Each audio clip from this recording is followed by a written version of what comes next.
my great pleasure to welcome here Delphine Bechtel from Paris, who is Professor of, well, actually, we deserve to be Germanic about it. She's from the Department of Germanic, she holds a PhD in Yiddish Studies from the Department of Germanic Languages of Columbia University and teaches German, Central European and Yiddish in Paris Sorbonne 4, and is also very active as co-director at the Interdisciplinary Centre for Central European Research in Paris, and has written a lot on Central European Jewry and the Jewish Renaissance at the turn of the century. And so it's a very great pleasure to have her here today, and also to have her PhD students over who will be talking about their research tomorrow morning. So this is a really fantastic occasion, this cooperation with the Institut Français. With Delphine, we'll be speaking our very own Professor Michael Berkowitz from our Department of Hebrew and Jewish Studies, who is Professor of Modern Jewish History and also has many publications from roughly the same time period. So I think the two papers will be very interesting together. They're each going to speak for about half an hour, and then we'll have half an hour or so for discussion, questions, comments from the floor. And after that, you're all very welcome to attend a small reception in the South Cloisters, which is just downstairs and along the way a little bit from here. So welcome to you both, and Delphine, perhaps you'd start off. So I'm going to talk about major city in Jewish memory, which is in fact called Lemberg in Yiddish and in German, Lwów in Polish, Lvov in Russian, and Lviv in present-day Ukraine. So this city, in fact, before the war had about 30% Jews, was on 50% Poles, and about 12 to 15% Ukrainians. I can show you a little bit on the maps. You can see this on the it used to be belonged to Polish kings a long time ago. Then it used to be in the Austrian-Hungarian monarchy, so in the very eastern province of Galicia. Then when Poland became independent in the interwar period, the city became part of independent Poland, and you can see it here. Here's Krakow, and this is Lwów, its Polish name. And it's pretty south-central in interwar Poland. And then there was the first Soviet invasion, then the invasion by the Wehrmacht and the Nazis, and then the second Soviet invasion, and the city became actually part of the Soviet Union, actually part of the Soviet Republic of Ukraine for many, many years. And today, you can see it where it is now. It is part of independent Ukraine, and it's situated here in western Ukraine. It is actually the main city of the Oblast of Lviv. That's an administrative unit, and you can see that it actually moved from the very far east of the Austrian monarchy to the very far west of present-day Ukraine. So you can imagine that memories about this city are quite complex. Since after the Holocaust and the ethnic cleansing of Poles that occurred in 1945-1946 on the order of Stalin, Poles were repatriated to actually what became later on communist Poland. So the city was actually emptied of its inhabitants, basically. This city, which used to be a Central European city with a Polish Jewish population, became a Soviet city with a Russian and Ukrainian population. So totally different people came to inhabit the city, and they took over empty apartments that Poles and Jews had left vacant. So Lemberg, Lwów became Lvov in Russian, or Lviv in Ukrainian, a Soviet Ukraino-Russian city. Such devastation and complete change of population is of course unknown in the West. There is no city in France or Germany or England, of course, that ever had such a fate. And it entails a vast conflict of memories about what is the city's past and, of course, what is its present and future. A wide gap has been left open between, on the one side, the myth of the past Lemberg, what it used to be before the war, which has been carried on and transmitted by many literary works of major writers, writing in different languages, such as Josef Roth, for example, a major Austrian German language writer, Bruno Schulz, who writes in Polish, or many writers who also wrote in Polish. I mean, there's so many I can't even name them. There's a gap between that and the memories of emigres and survivors, and of course the present day reality. Here you can see some pictures of the past Lemberg. The myth of Lemberg, Lvov, was revived in many nostalgic publications and in academic research. And according to this myth that a lot has been published about, about this mythic urban construction, Lemberg has been named in various ways, for example, as an ideal ethical national place of encounter, that's famous critic Claudio Magris, as a melting pot of cultures and traditions, that's a Polish critic, as a model of intercultural communication. You see, it's very idealized, like critics tend to see it as something, in a very nostalgic way, as a place where all the different ethnic components of the city lived together. It was also called a cosmopolitan city by famous historian Karl Schlögel, who wrote a lot about inter-ethnic cities in Central Europe. Or, in a more melancholic note, it was called Center of the Galician Twilight by Polish critic, and interesting one also. So you can see there's this, aura of nostalgia. Critics and writers underline frequently the pacific coexistence of 3 or more nationalities in the city. They underline its multilingualism, multiculturalism, but you can also see it as a kind of transfiguration of memory, as a utopia that was indeed built retrospectively.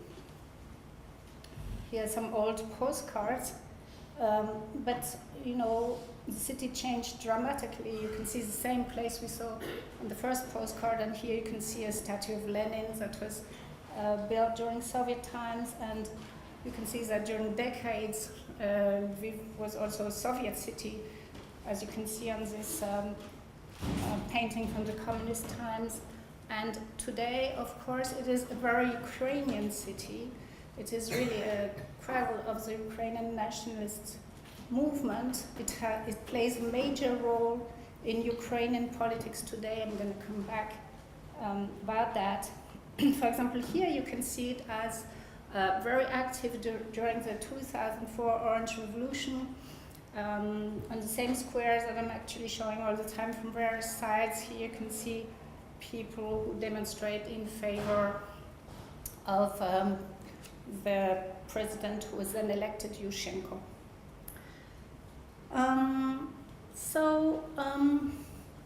It has different paths, and it is better described as a battlefield, really, of competing memories. Of course, the Polish memory, you could see that more than half of inhabitants used to be Poles. Soviet memories that are very heavily rejected nowadays. Ukrainian memory, you can see this monument to Shevchenko, the Ukrainian national poet. And to the tourist or to the flaneur who likes to wander around through the city, you can actually capture traces of the past that are scattered around, the old pavement or the tram lines that date from the Austrian-Hungarian monarchy, or this kind of secession or Jugendstil houses that are really the hallmark of the city, which you can see all around. It's a city of traces, but there's really one past that you see just about nowhere, and that's the Jewish past, or even present, because there are Jews still in this city, but this has been almost totally erased. Gone are the former little Jewish streets that you see on this historical photography. Actually, it's a poor area that no longer exists. A market has been built upon it. Gone are also almost all the synagogues. This used to be the biggest one. It was burned down by the Nazis and never built again. And also the century-old Jewish cemetery, which had very famous tombstones of famous rabbis. So what we see, it's very interesting when you walk around, you see traces that here and there appear. You know, for example, these inscriptions in Polish and Yiddish that you will see under the peeling paint here, for example. Actually, you can't see it anymore because the store owner has painted over this, but I captured it, you know, and it's like sometimes you see some things that's a trace of the past, but then it's gone. Or you will see a place where former mezuzah used to hang. This also no longer exists because the person has redone the wall next to their door because they thought it was ugly to see this hole. So you see kind of void spaces or holes, blank, unused areas. For example, here it's a famous, very famous synagogue that used to be there, but nothing actually shows it. So if at all signs have been put up, it happens from time to time to identify a former synagogue or something that used to be linked to the Jewish past. You can see here there's a table. I don't know if it shows very well, but here there's a swastika. It's been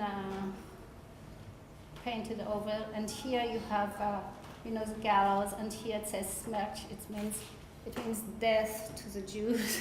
So this is kind of inscriptions that you will see. The signs are vandalized, they're defaced, cemeteries or any kind of monuments are desecrated, and anti-Semitic slurs are being painted. Here, for example, it's also an inscription that commemorates the fact that there was a very big synagogue here, and here you see the swastika and all kind of gallows and stars of David.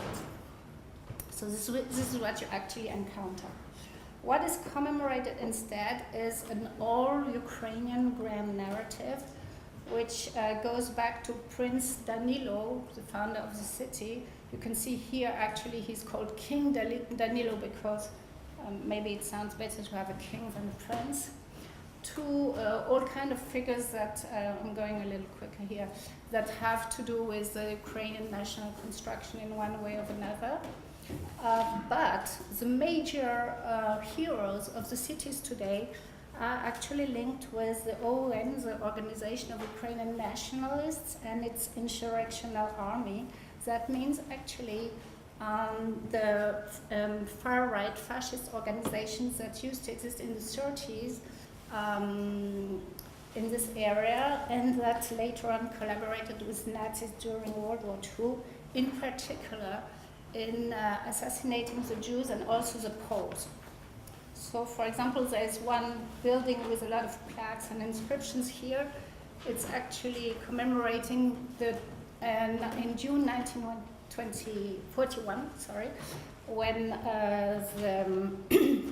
the OUN leaders, so these nationalistic leaders, marched into the city in the uniform of the Wehrmacht, so meaning under German command, and said that they wanted an independent Ukraine. This is really like something that's commemorated, but nothing is said about how these people came into the city and that they actually were collaborators of the Nazis. Here's an interesting building. It's the Lviv Historical Museum. And actually, when you go inside, you wouldn't believe what you see. I mean, you see an exhibit where all the heroes are, this is, for example, called the Battalion Nachtigall. It was, just Ukrainian collaborators that wore Nazi uniform and participated in the invasion of the Soviet Union. You see uniforms, you see weapons, it's very militaristic. You see, people you can see, they wear German uniforms. And you see this OUN flags and symbols, always black and red. You see heroes, for example, this Stepan Bandera, who is the head of OUN.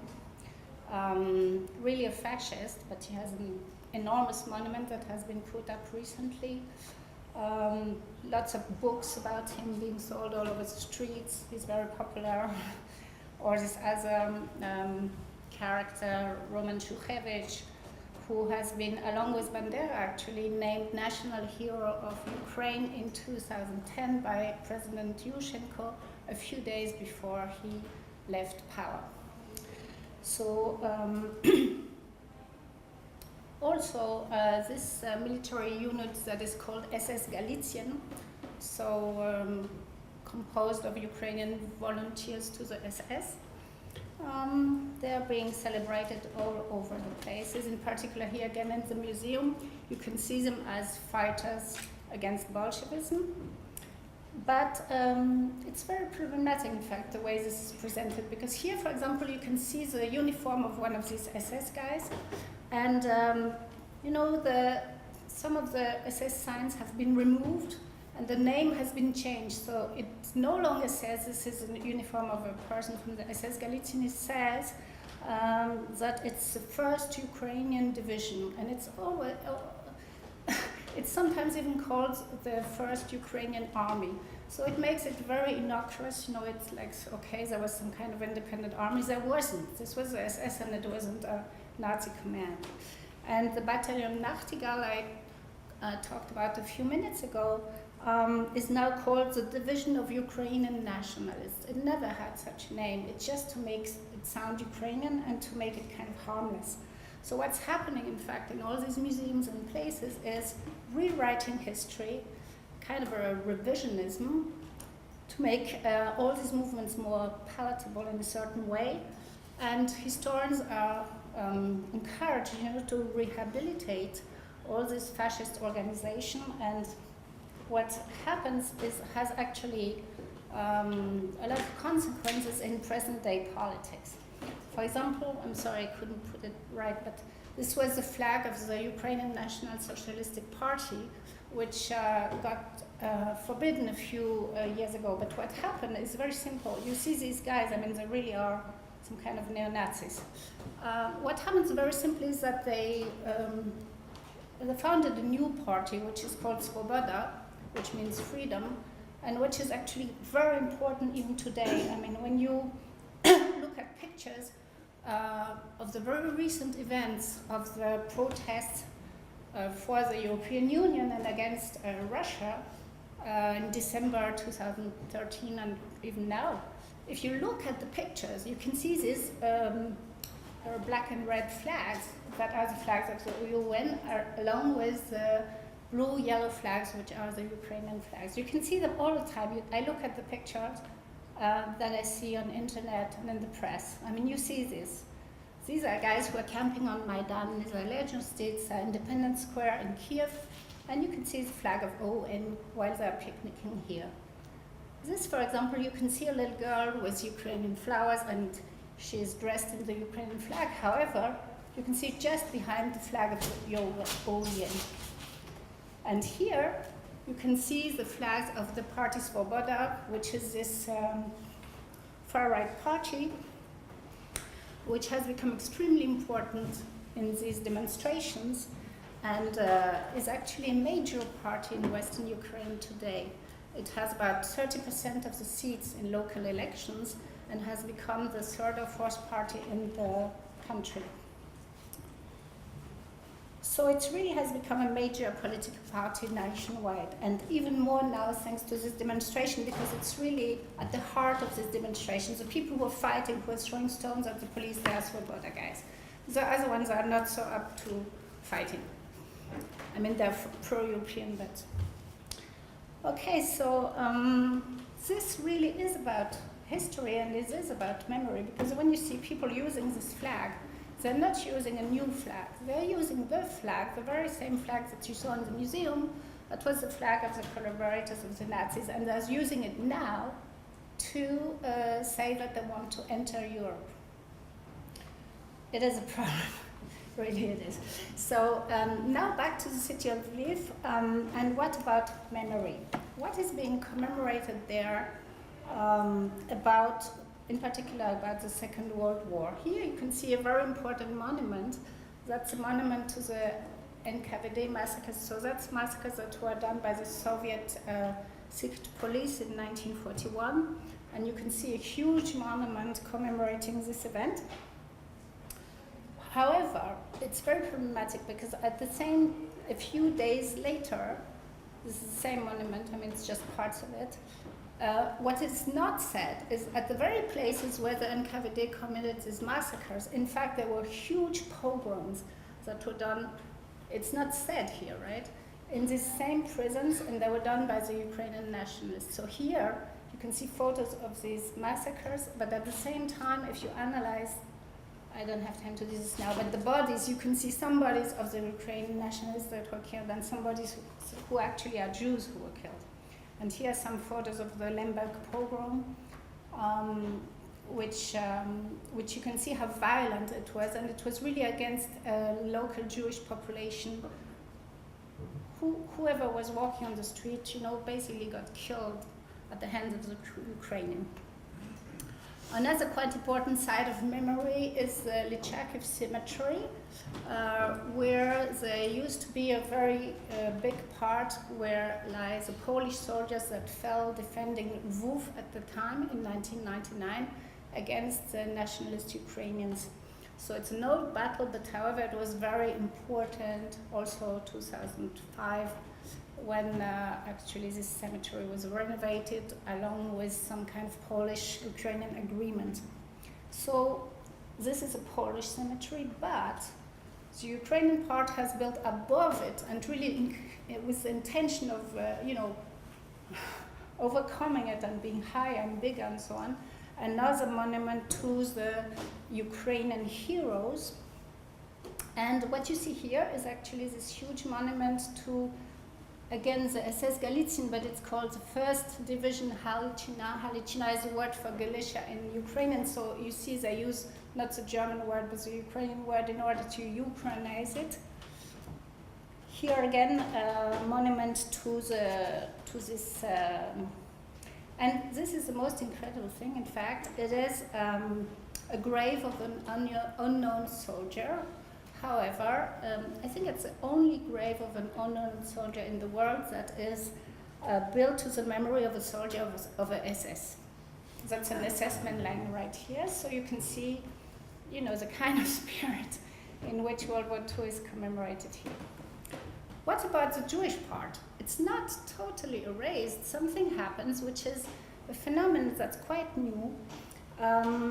Because there is a wish of the city and also of some people who are in business to attract foreign tourism, so Poles and Jews or whoever has an interest in the past of the city. And here you can see, actually it's a cafe, and the owner has actually purposely, recolored all these Polish and Yiddish inscriptions in order to turn something that used to be a shop, a store, into a cafe that, has some kind of kitschy version of the Jewish-Polish past. It has restored the former inscriptions for the sake of attracting tourists.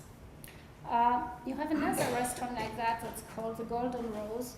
That's very, very problematic, in fact, because it's built on the ground of a destroyed synagogue by a Ukrainian owner who really. He has two restaurants, in fact. He has this one.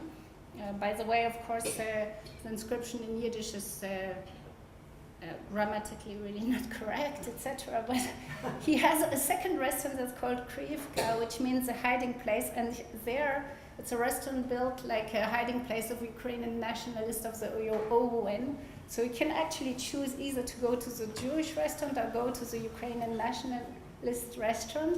He has two. And then if you go to the Jewish place, you have this option of putting on the hats, Jewish hats with fake payas in order to look like a Jew. And on the menu, when you receive the menu, there are no prices and you're supposed to bargain for the price of your Coke, etc. So this is a kind of idea to what they think is a Jewish restaurant. And then when you go to the Kryivka on the other side, you get a gun in your hands and you can try to be a Ukrainian freedom fighter, as they call it. So that's the other option.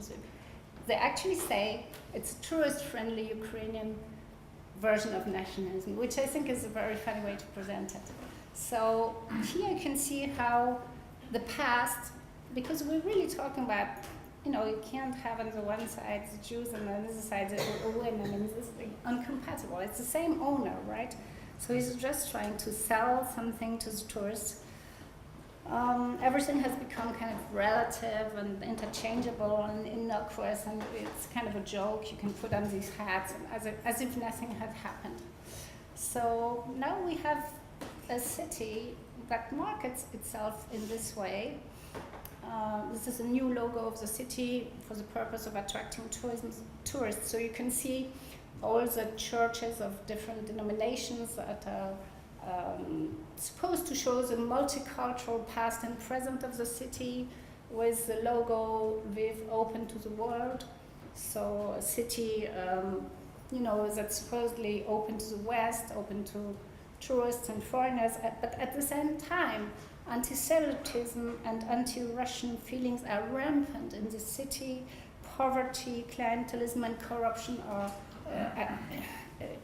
really a problem that's ubiquitous.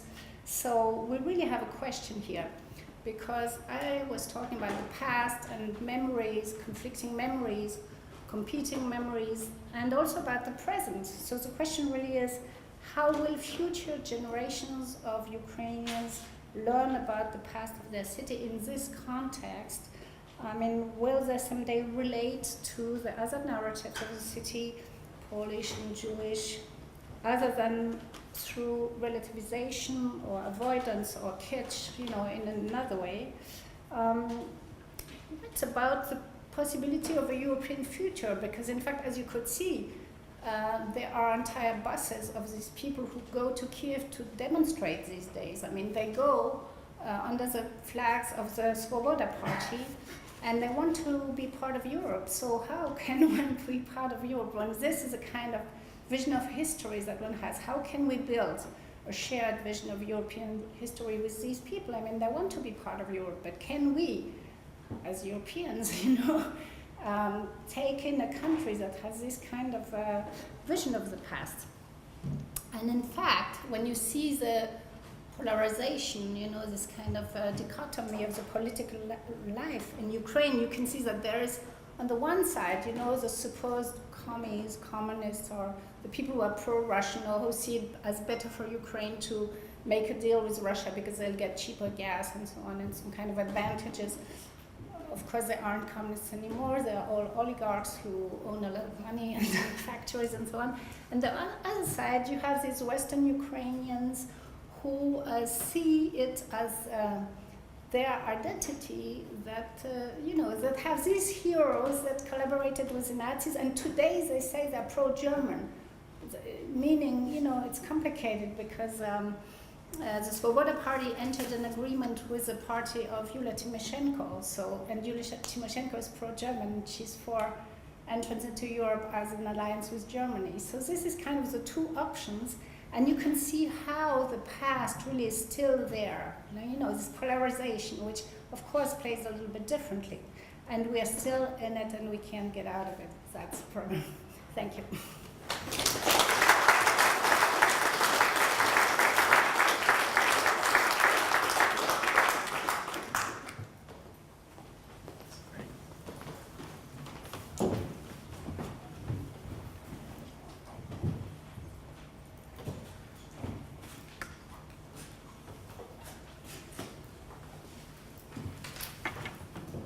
This presentation addresses the notion of place, first of all, in a rather conventional sense, mainly the Polish city of Radom during the Second World War, and at least in part into the present, and Warsaw and its environs in the early 1920s, with other points of reference, including the Mauthausen concentration camp on the outskirts of Vienna, and the killing fields of Tarnopol in the Ukraine. I will only be saying a few things very briefly, though, about the Ukraine here. I wish to explore, in addition, a dimension of place expressed by the notion of one's place in the world, which is vocationally defined.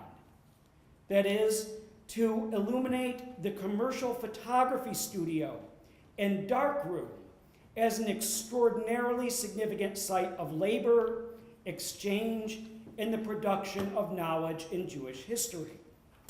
I'm mainly looking at it, though, as a source of livelihood for Jews, because I think this is really what historians haven't paid enough attention to.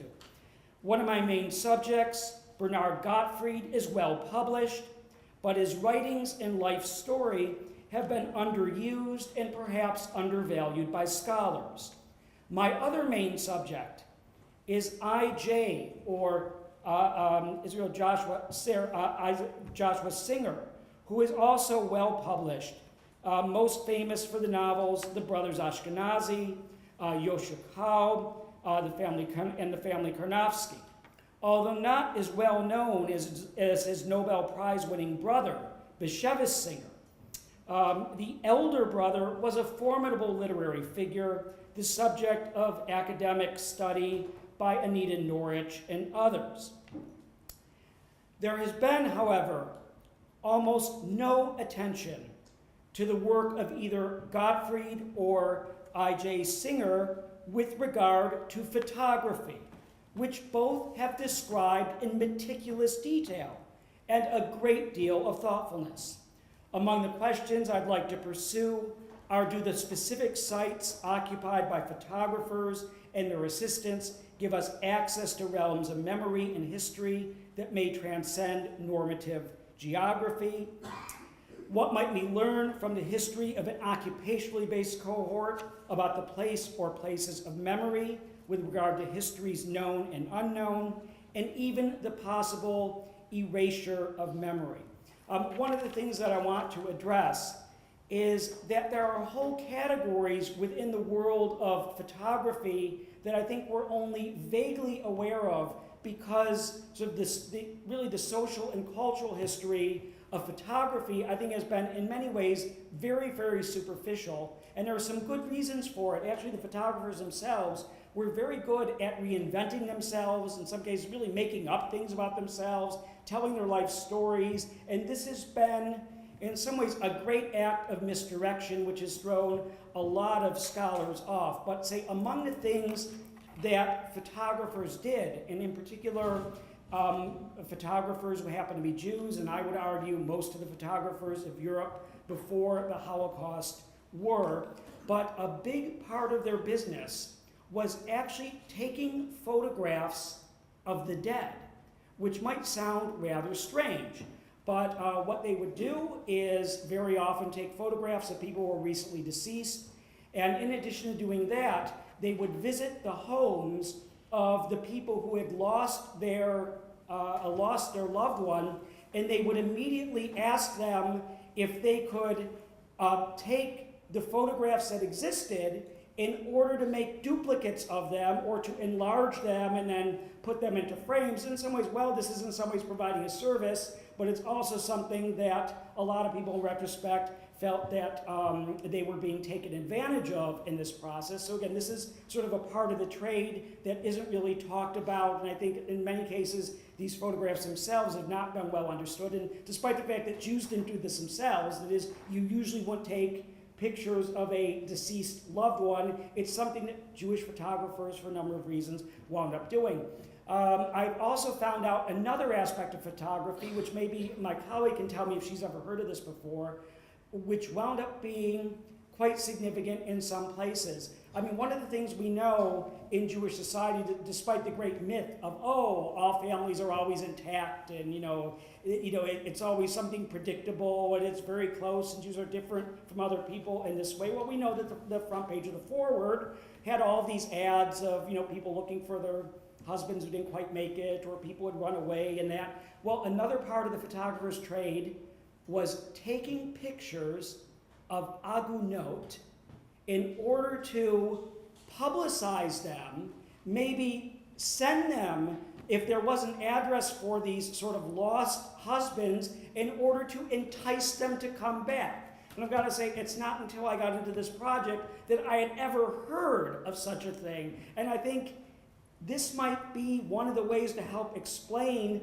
some of these photographs that we have in archives and really just don't have very good explanations of what is the purpose behind it. So again, this is all part of this general project. Okay, so let me go back a little bit and say, why do we need to talk about photographers?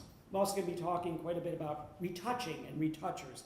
In the context of the Holocaust, historians are aware that certain socioeconomic realms in which European Jews were heavily involved were Aryanized and almost thoroughly destroyed.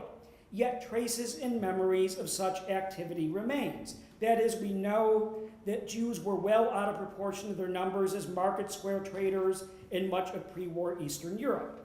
Jews were heavily involved in Poland and elsewhere in textiles. In Central and Eastern Europe, Jews dealt with wholesale and retail ready-to-wear clothing, also in many other places in the world.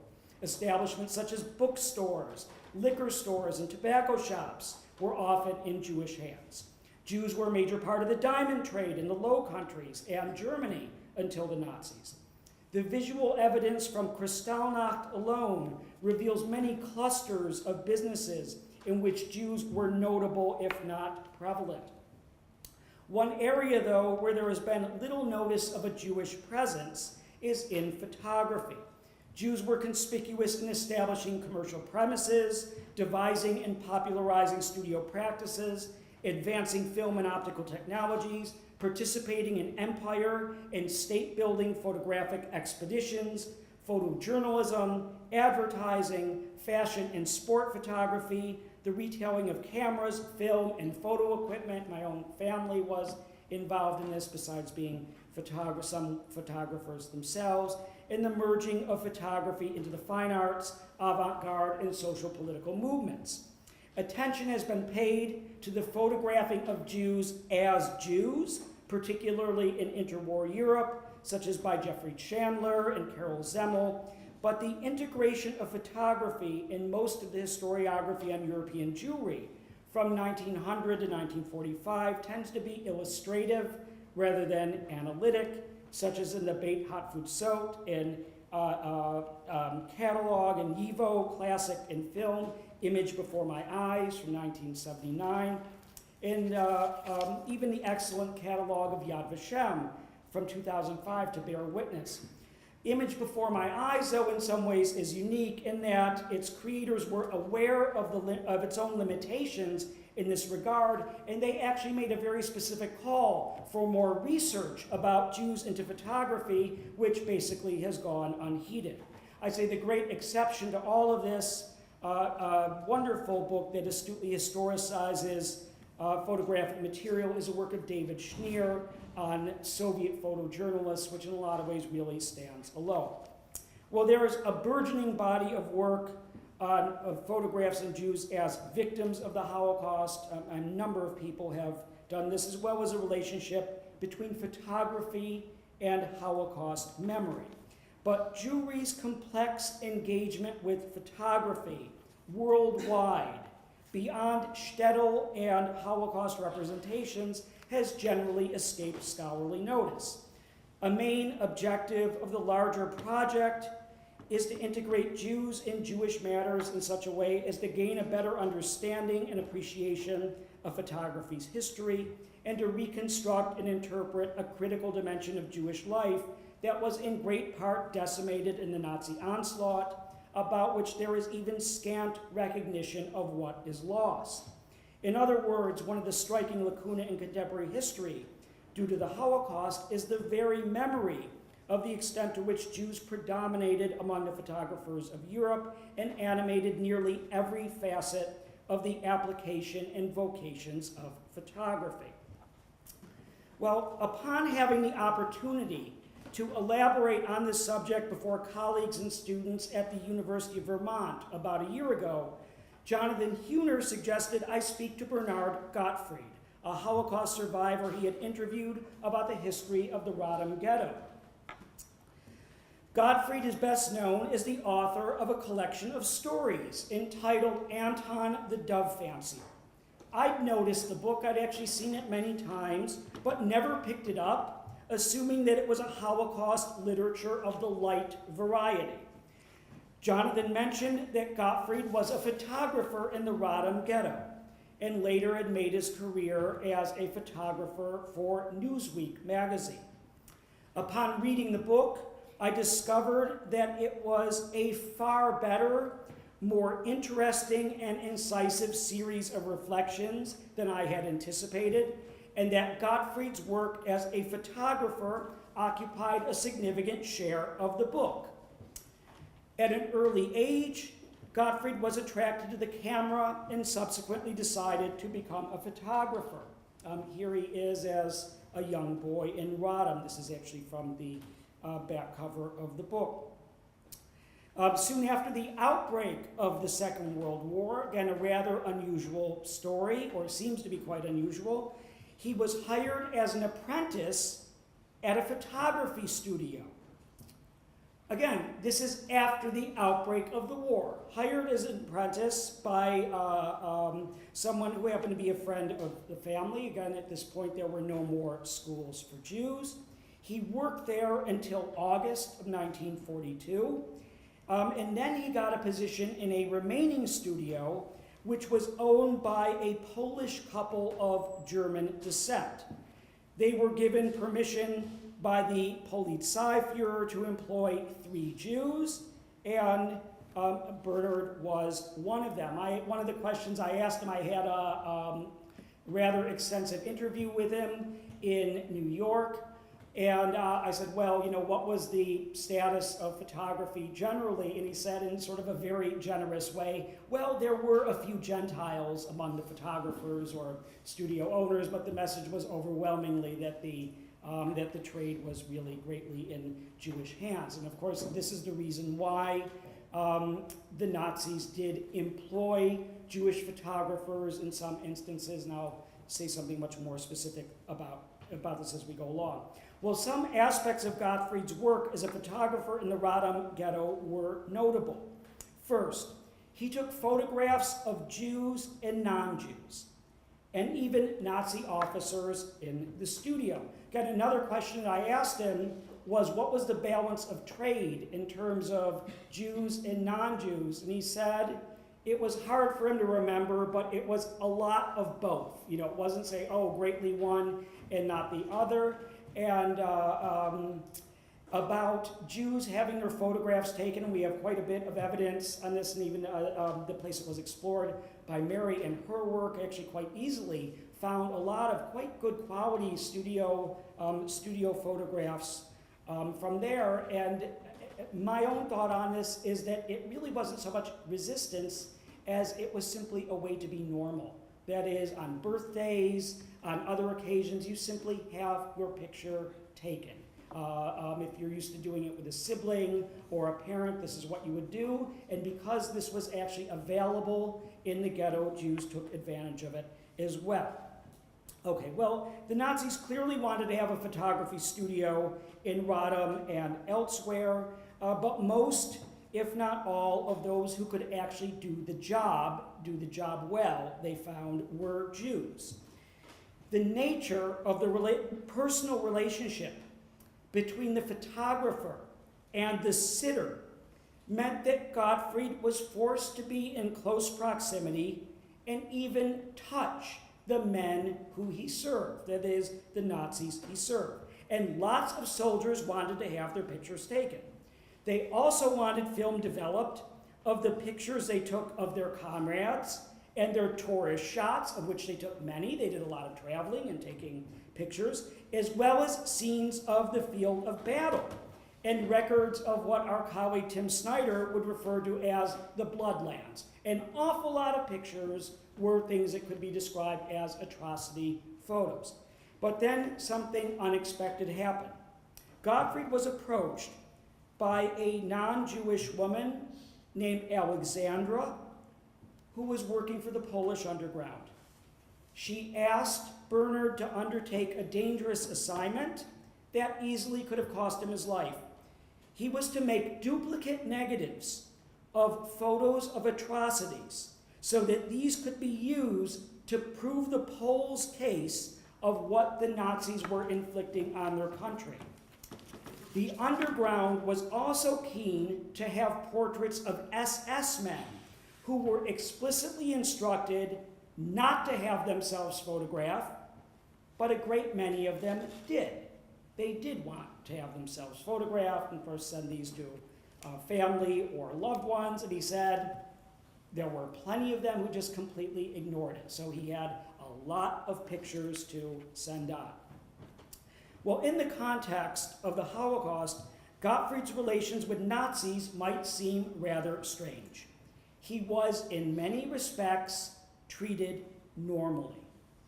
Perhaps because he was helping to provide a service that was appreciated, and he was good at it. He also tells a story about how the senior photographer he was working with and his wife was saved by an SS officer with whom he had worked. This is really quite an amazing story in the book. These people are sort of secreted away, and they are actually hidden in another photography studio. And the main reason is that this photographer had actually worked very closely with this Nazi who was the head of a specific SS photo studio, and he found that he really didn't have enough expertise to do the retouching. Now, you could say, well, how difficult is it?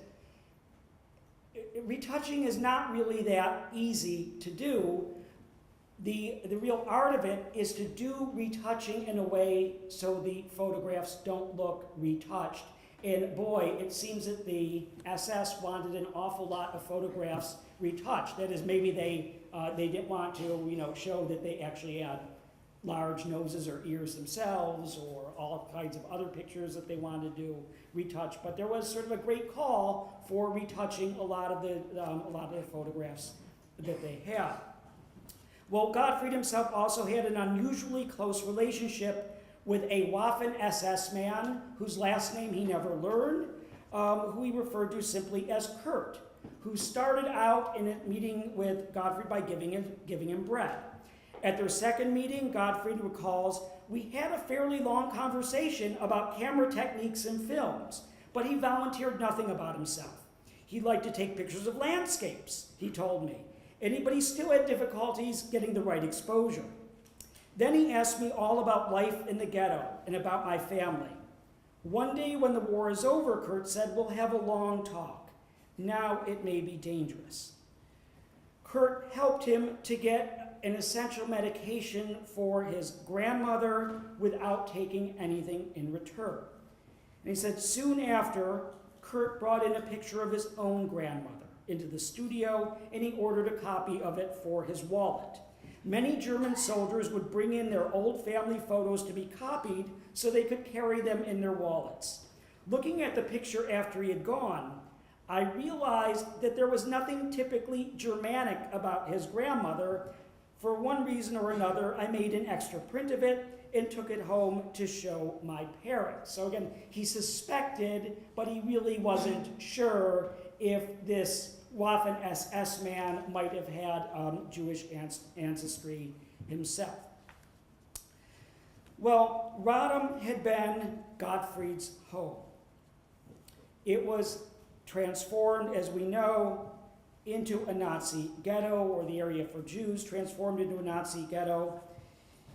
He was eventually sent to 6 camps, including the Mauthausen camp, later the subcamp at Gusen.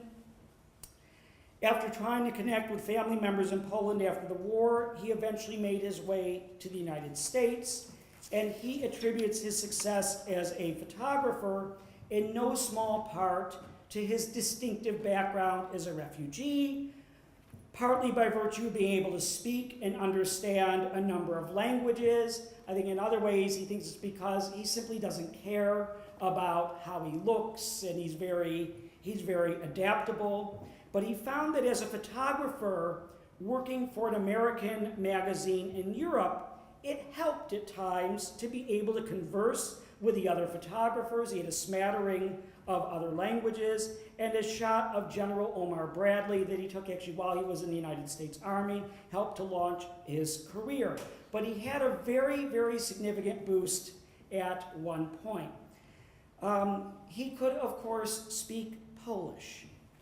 So when there was the occasion of having a Polish pope, he found that in the scrum of photographers for these major newspapers, he was the one who spoke Polish. And John Paul II took an interest in him. He had many nice conversations with him, and he found that he was in a situation to sort of organize the photographers who were covering the Pope. And he did, like I said, he enjoyed it tremendously, and this was quite good for him and quite good for his career, although we could say he was doing quite well even without this. Well, there's another surprising side to his story. This is a picture of him when I met him in his home in Forest Hills. This is the part of the story that I didn't know until I met him. He was invited back to Rodham after the fall of communism, no doubt due to the notoriety of having written Anton the Dove Fancier, and also because he was somewhat not really famous, but he's someone who had done quite well as a photographer. So we could say both photography and writing gave him a kind of access to Rodham, which allowed him to be accommodated in his former home, or not home itself, hometown. And he was struck by this, and he made several return visits, and he wound up writing a book which appeared in both Polish and in English, although an expanded edition has appeared of his earlier book. This is something that does have some quite different material, but I think he's been valued as someone who can sensitively document his home. That is, his stories in some ways are nostalgic, but they're also quite rough. That is, he's not afraid to tell stories that are not terribly flattering, but it's clear that the community that exists takes great pride in him as an individual, and also that he sees fit to acknowledge and even cultivate this connection. Well, along with this usual loss of family members, which is, I'd say, the part of almost any survivor's story that one would expect for someone like Gottfried, there's another story within the story. He grew close to and actually fell in love with his Polish contact. I think there was no actual relationship. It seems that she was a bit older than he was, but he remembers her as a beautiful woman, and he had taken a picture of her with one of her nieces. And I'd say, to this day, this wasn't great for his wife, but to this day, this is the great love of his life. It was a great love of his life. And I think that in terms of his relationship with the underground, this is something that our colleague Tim Snyder is working on in his project on Jews and rescue. One of the things that he's found is that very often there was a personal relationship between rescuers and Jews. And in this case, this isn't a rescuer, but this is someone who might have been a rescuer. Again, this was his contact in the Polish underground. And in some ways, the Polish version of the book is quite interesting. It makes it sound like his work for the underground was of his own volition, or that he had come up with it himself. Well, clearly he agreed to do it, but he makes it very clear that he was sort of seduced into doing it. I mean, he was, again, very happy to do it. He's proud to have done it, but he's really not quite so sure that he would have taken on this kind of role if not for being recruited by the kind of person he was recruited by. Okay, here is his boyhood home. Again, one of the things he's done is, although he doesn't usually take the photographs himself, he's been writing about these places. Okay, this is his card from the card index at the Mauthausen camp. this is something that he didn't even know existed. I got a hold of this when I went to the archive myself. Actually, the archive for Mauthausen is right in the center of Vienna. It's actually not at the site of the camp itself. Here you see the name is spelled a little bit differently, but it's certainly him. But interestingly, he identifies himself here as a locksmith. Well, why? He had been around. He had been in either 4 or 5 camps before he got to this point. So when he was sort of waiting for his induction, he got word of what is it they need or what is it that they want in terms of labor in the camp. And one of the things he heard was that they needed a locksmith. So, wow, he identifies himself as a locksmith. Who knows? He had no idea. He had no idea what he was doing, and he would have been in trouble if this was the job that he was actually given, but this is what he does. Well,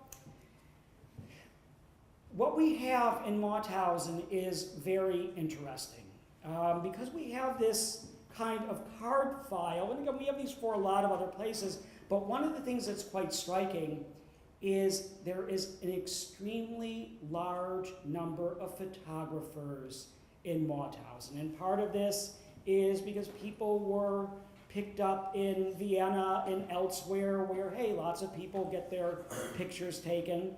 And in the information that we have, and a lot of this has been scanned and coded, there is a clear, huge number that is identified as photographers. That is a little bit over half are identified as photographers among all of them, and then among those who are identified as being picked up and sent to Mauthausen for other reasons, most usually either some kind of forced labor or protective custody, we can assume that a very large number of them are Jews as well.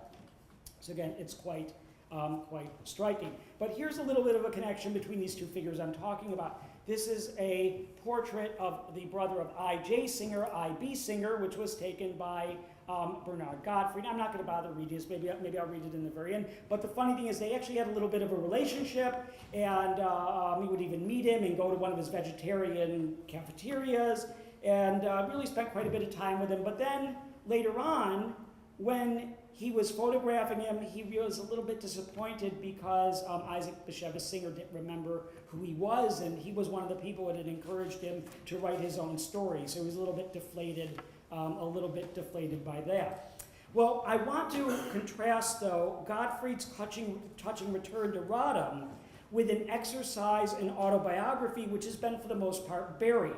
That's I.J. Singer's short story, In der Finster, or In the Dark, or In the Darkness, from 1922. And I'll thank my colleagues Helen Beer and Lily Kahn for helping me with the translation, which it's really, it's a fascinating story and very difficult in a number of ways.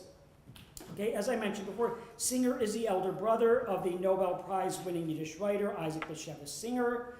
I.J. Singer was born in Bilgoraj in the Lublin province. He spent much of his childhood in another small town, Liancin in the Warsaw province. He received a traditional Jewish education and was influenced by the opposing strains of Jewish thought represented by his Misnagdic mother and his Hasidic father. In other words, his mother represented the stream of Judaism opposed, very strongly opposed, to the Hasidic movement, and his father was Hasidic. So you could say, in the Jewish sense, it was kind of a mixed marriage. Really some opposing views here.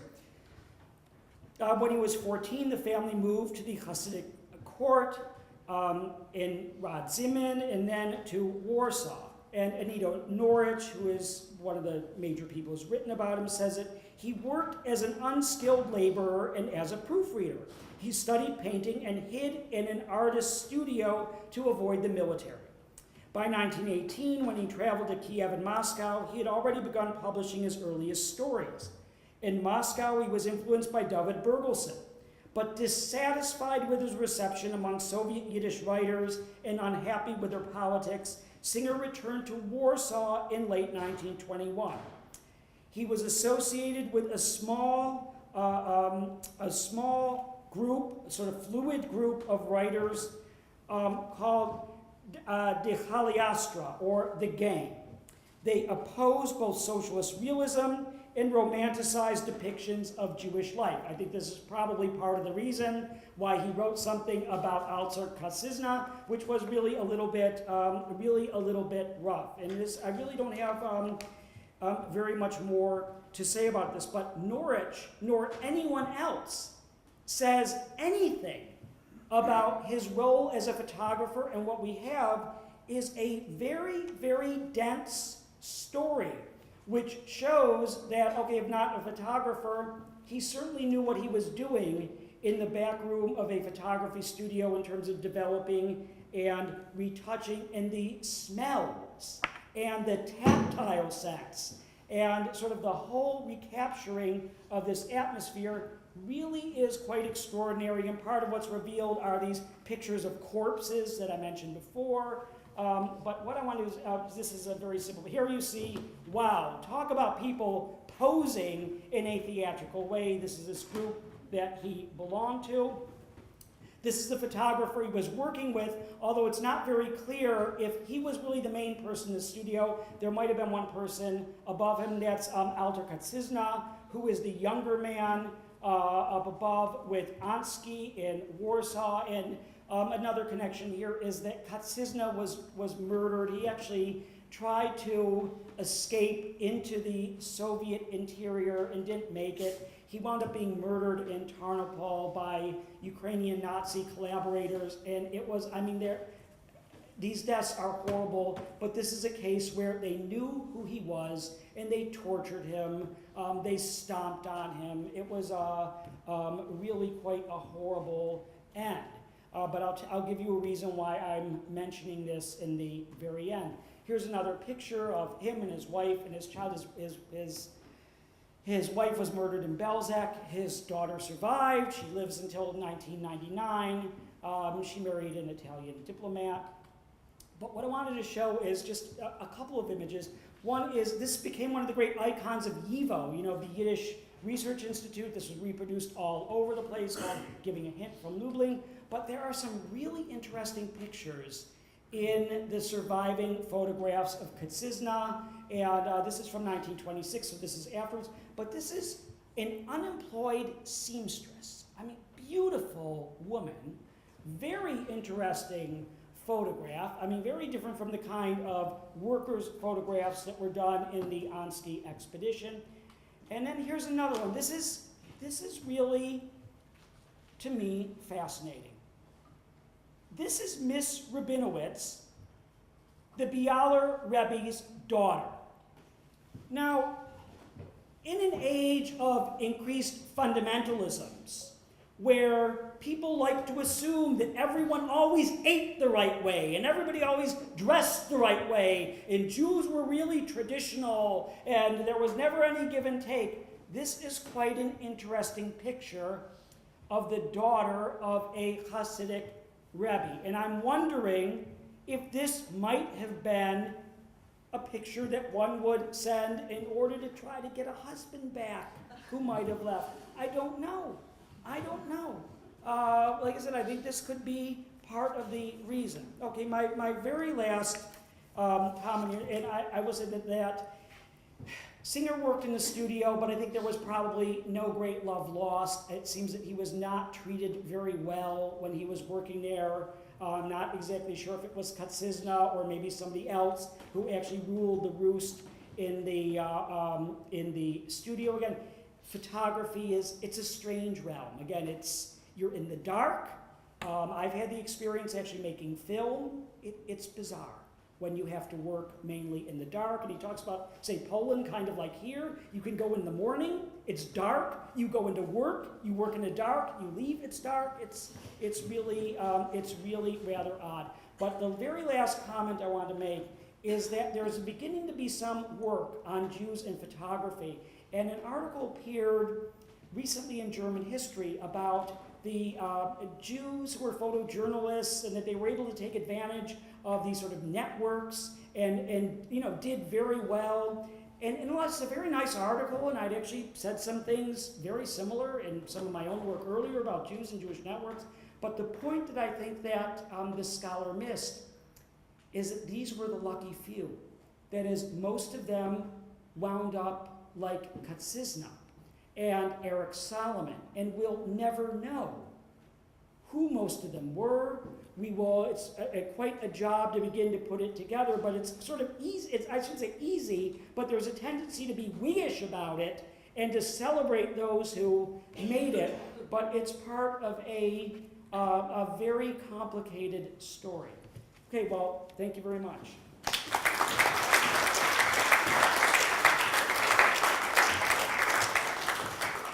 Well, I think we've had two really excellent papers which run extremely well together.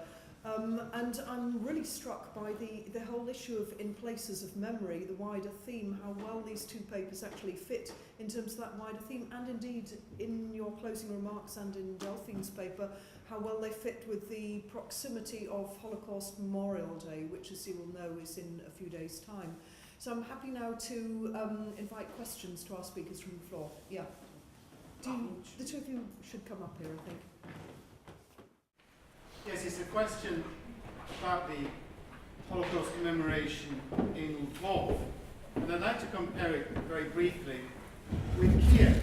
In Kiev, of course, the Holocaust site of Babi Yar is world famous, and there has been a series of memorializations and commemorations which are well known and well publicized for the deaths of about 100,000 people. In Lvov, by contrast, I think over 200,000 were murdered in a site called Yanoshka, which has disappeared completely into a black hole of history. I think it's apparently deliberately neglected by the city. And I think, last time I checked, the site is used as a prison, and there's virtually no commemoration whatsoever for nearly 250,000 victims. Why is that? Well, you're talking about the Janowska concentration Yes. camp, indeed. I mean, I've seen it. It's a very weird place because up to today, as you said, it's prison. So you see barbed wire and so on. I mean, it's virtually unchanged. I mean, it's so, I mean, from the outside, I guess the prisoners are treated a bit better, but it's very strange. And there's been talks from several years on with the city of Lviv in order to put up some kind of commemorative stone. There is indeed a very small private memorial, but it gets desecrated very often. And so the idea, there also is a monument commemorating the Holocaust in Lviv, but it's a private monument. It was funded by the Jewish community. The question now is, will the city, the mayor and so on, consider that this is part of the history of the city as well and put up some kind of public thing that, and it's been since 2007, there was a major international conference in Lviv in order to select a few places and engage Ukrainian politicians, local politicians, in doing something about it, in reappropriating these places as places of the common history of the city. Because usually they say, but that's that's Jewish, so it's not us. But, in the West we don't think this way. We think it's the whole city. It's, it has its history and it should really, take in everything that used to be part of its history. So as of now, there still is nothing, but there's a plan which has been delayed for years and years to put up something, but it hasn't happened yet, as far as I know. Other questions?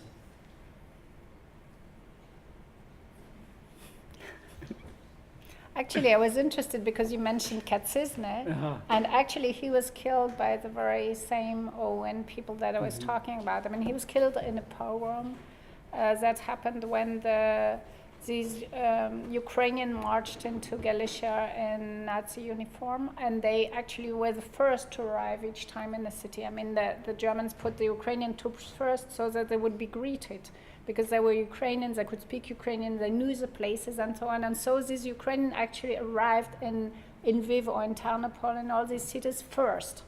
And they immediately contacted the Ukrainian underground, which had been around even in Soviet times. I mean, they were hiding, of course, and some of the people had been in prison, but they made the contacts because they knew the people in their hometowns. And this is how this terrible story happened to Kaczyzny, who had actually come to the Soviet Union in order to escape the Nazi invasion of Poland. But in 1941, the Nazis invaded the Soviet Union, so this is how he got caught up in Tarnopol. This is what you described. Yeah, I just want to just add one thing. I think that a lot of times we think that, well, if somebody had money or if they had connections or if they were well known in the world, how is it that they couldn't be saved? And how could something like this happen? And here you have someone who was very well known to a lot of people in New York and London and at many places. Again, you could say, oh well, it might be going too far to say was a really famous person, but arguably the greatest press photographer of the time, Eric Solomon, couldn't save himself either. That is, he was trapped. He was actually visiting his wife's family in the Netherlands, and then he wound up being sent to Theresienstadt and then eventually murdered in Auschwitz. But it's just astounding to think that these people had all kinds of connections, just couldn't save themselves. So I think this is really a major part of the story.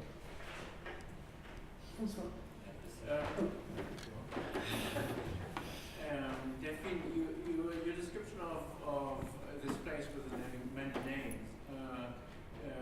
is interesting also from the point of view of the population actually living there. I mean, what you didn't mention, which I think is a very relevant dimension, is that 95 or even more % of the pre-war population were relocated, killed, deported, whatever, and the people living in Lviv today are kids of people or moved to this place in 45 or 44. I did say that. And No? are not connected in any way to this place. So for an investigation of how places of memory work, it is obviously of fundamental relevance that 95 of the people who are there actually have no connection with the place.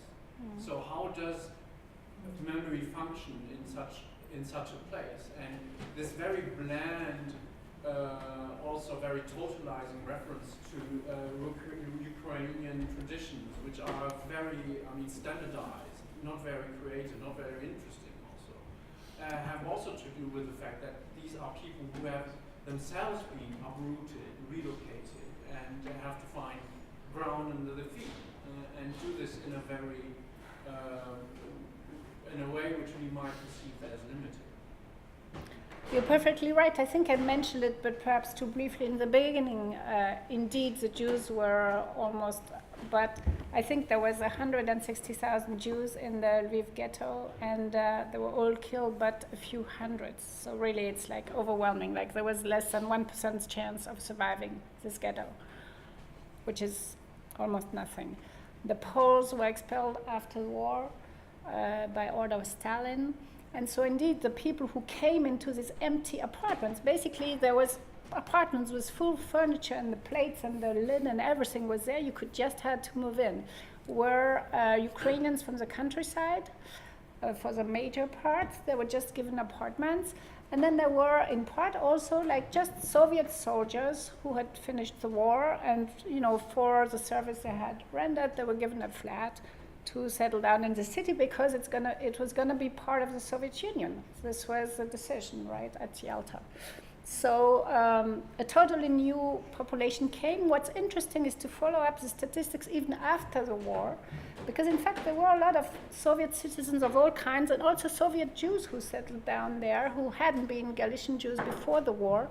Jewish community was quite important until it mostly emigrated to Germany in the 90s.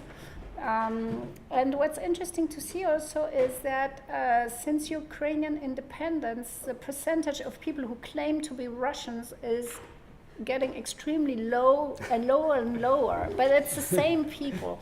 So this is something quite interesting about statistics. It's people ask, what are you? Well, you know, they all speak both Ukrainian and Russian, and so they will change according to what's in your best interest. And since this city is really so nationalistic, I mean, it's getting quite impossible to speak Russian in this city. So they just tend to become Ukrainian, even if they were Russians at the beginning. So as of now, statistically, it's very heavily Ukrainian. Actually, there still is one Russian language high school there, but they usually get thrown stones at and so on. I mean, it's very difficult to study in a Russian language high school in Lviv today. I actually tried to buy a Russian book once, and I was almost yelled at. I mean,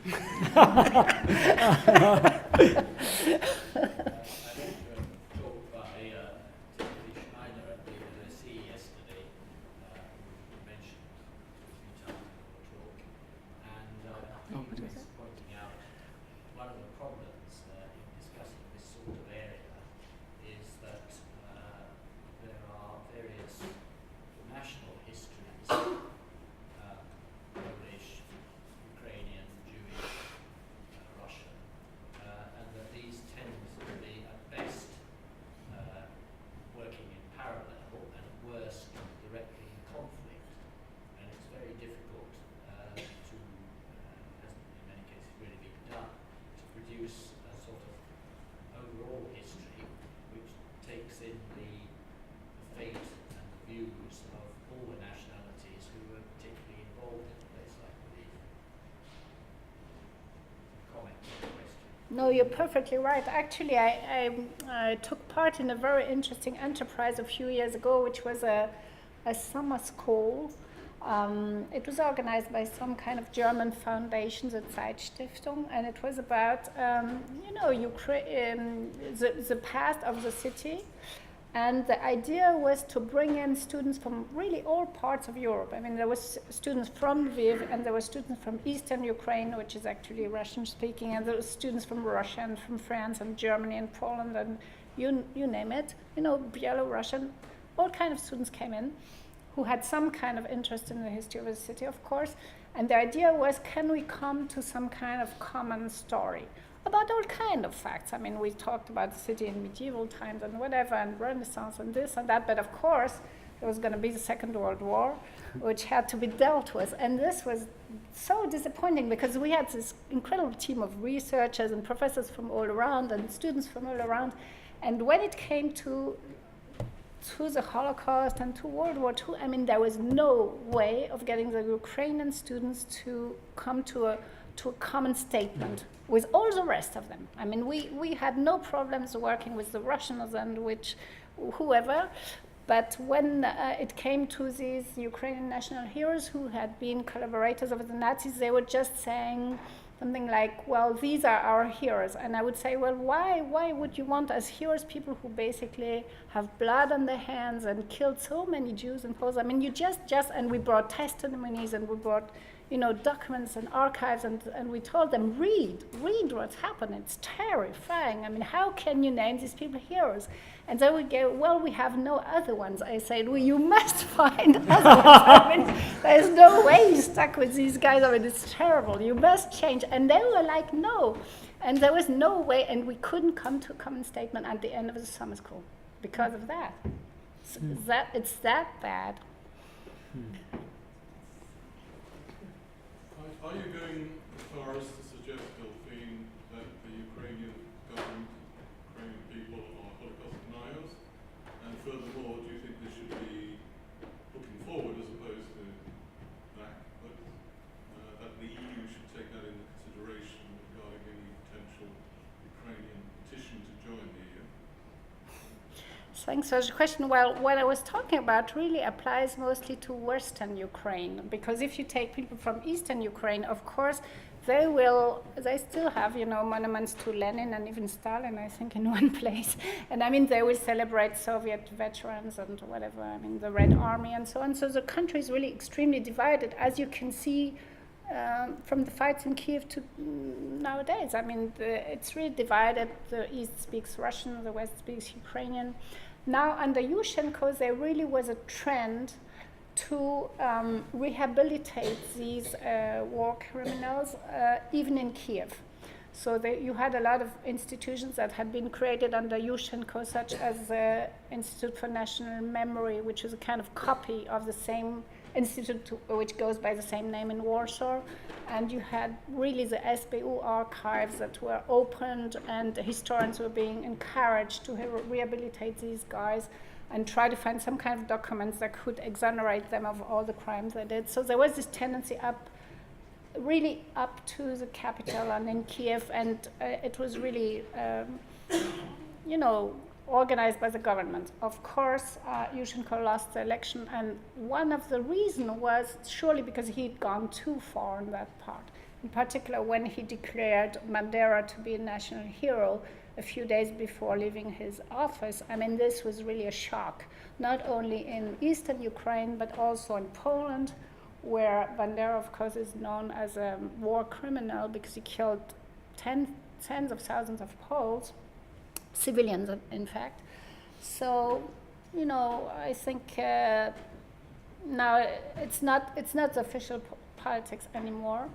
And I wouldn't say Ukraine a Holocaust deniers because Ukraine is divided about this. It's a very big problem, in fact. You have one museum like that and one museum like that. I mean, they could actually coexist a few streets apart, so it's quite complicated.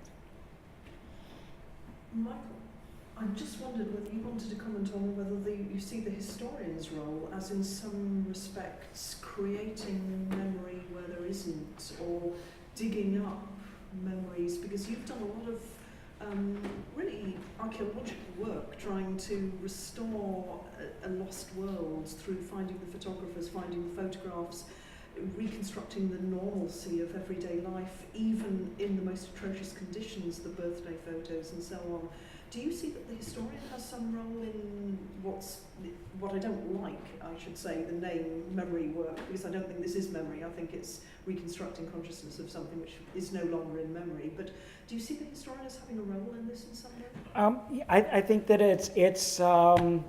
it's important to use the evidence that we have and to make sense of it. And we have actually a huge amount of photographic evidence which I think has really not even been looked at by a lot of scholars, or not used very well. But I think part of the reason for these, for people being a little bit maybe even squeamish about the studio photographs of Jews from the ghettos is they're a little bit uneasy about showing people looking happy or sort of normal, and I was having a discussion with one of my colleagues yesterday. Said, well, I think we can read these as some sort of resistance, and I have a problem with that. I think that it's important to show normalcy in some ways where there was normalcy, because there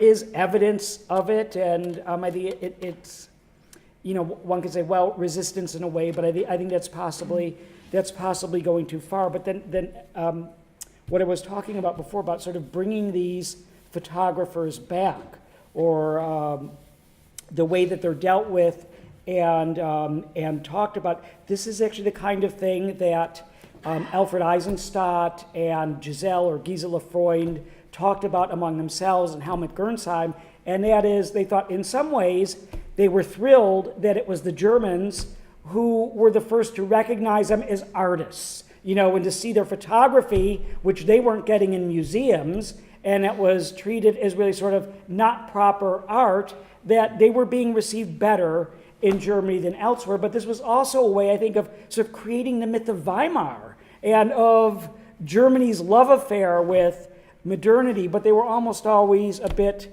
conflicted about it. And I think that one of the aspects that's important is just to remember that it's a fragment, that it's a part of the story, and there's an awful lot left. But I think there is, I have no problem with having exhibitions and people claiming people as their lost sons and daughters and celebrating them and showing their work and that kind of thing. But I think the danger is in seeing this as, this means that everything's okay, sort of tidying things up in the way that that Spielberg did with this scheme. Well, you tell the story of the first part of your lives, and then the next part is before the war, and then it's the war, and then the immediate period afterwards, and then it's a happy story of the family afterwards. And anyone who's done these kinds of interviews know that it often doesn't quite turn out that way. You can't really force it into these kinds of boxes.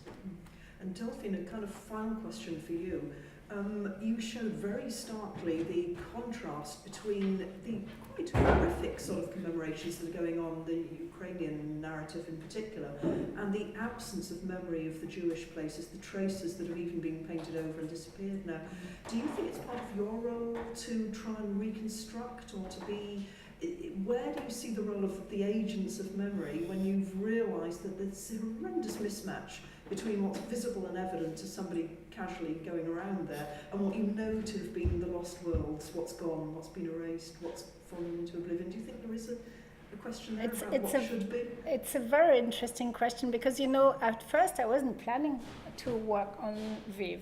I was just, as I said, a tourist or flaneur, and I was walking around, and because I'm curious, I just look, and I look at this facade, and I say, oh wow, that's really turn of the century Vienna-like, and so on. And then I go on, and I see these things, and when you're a historian on the other side, you see things that nobody sees, and all of a sudden I see, for example, parts of the pavement is made of tombstones with Hebrew inscription of them. And you just go, this is incredible. I mean, you see things, all of a sudden construction stones, and you can see old tombstones from this incredible Jewish cemetery that was destroyed are still being used today. I mean, there's actually a petition for them to stop using old Jewish tombstones to do construction work, But, you just see this and you are so startled, that you start thinking, well, what can I do out of it? But at first I wasn't planning on it.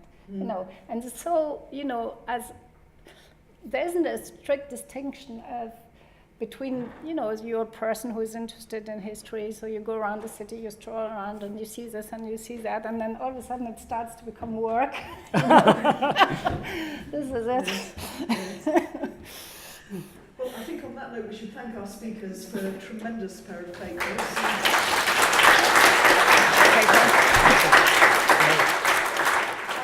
Although that hasn't felt like work, it's going to feel even less like work now, because I invite you all to come for a drink in the South Cloisters and talk further informally.